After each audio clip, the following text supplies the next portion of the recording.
Dame Margaret Barbour, and I have had just over 50 years working for our wonderful company, J. Barbour & Sons Limited. I'm Helen Barbour. I'm fifth generation of the Barbour family, and I'm vice chairman of J. Barbour & Sons. My name's Ian Bergin. I'm director of menswear, accessories and footwear at J. Barbour & Sons. Newcastle was, at the end of the last century, it was one of the busiest areas in England, having a lot of shipbuilding and a lot of mining and, of course, a lot of fishing. John Barbour thought there's a great need for very important protection. So that was the first John Barbour, and that's how Barbers came. He made some research and came across this wonderful fabric, oil cotton, and he had some jackets made. People were very, very glad of these amazing jackets and coats that kept them dry in all sorts of conditions.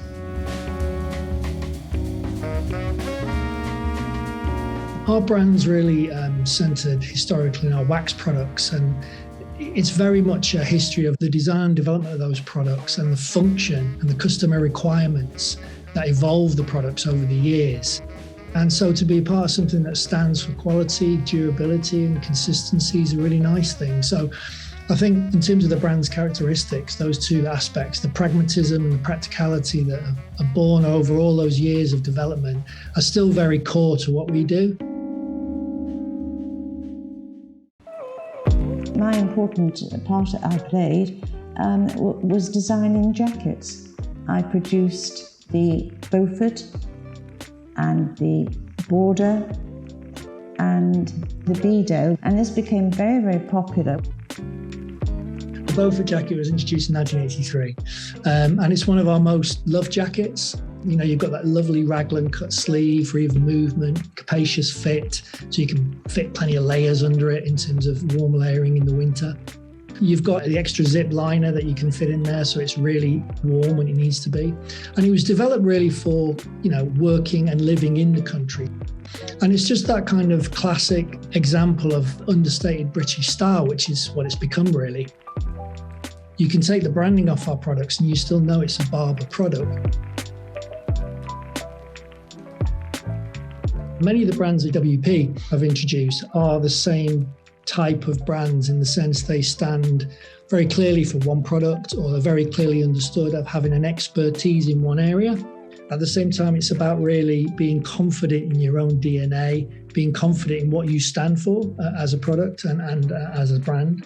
And I think that's probably at the root of success of many of the brands that WP have introduced.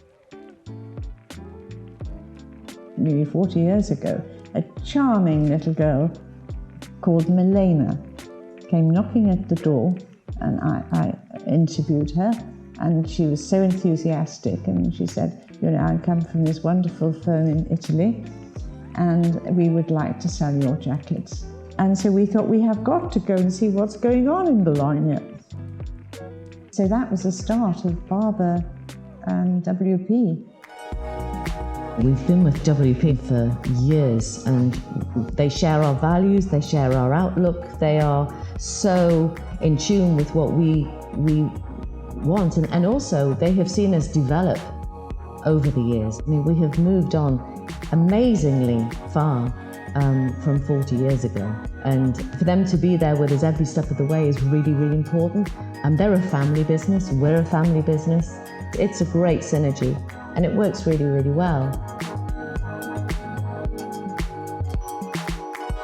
The 40th anniversary products with WP. It's very respectful of the core of the brand and what we stand for and our DNA and the look and feel. It's all about fit, fabric and colour. All the details you expect from Barbour are there, but it has a certain twist, a certain perspective. The Wax for Life initiative is all about sustainability and not throwing things away and not sort of fast fashion. You can send in your Barbour jacket, it gets re-waxed, a new life is sort of put into it, and then it just can be used and used. And if you keep re-waxing your Barbour jacket, there's no reason why it shouldn't last you a lifetime, really.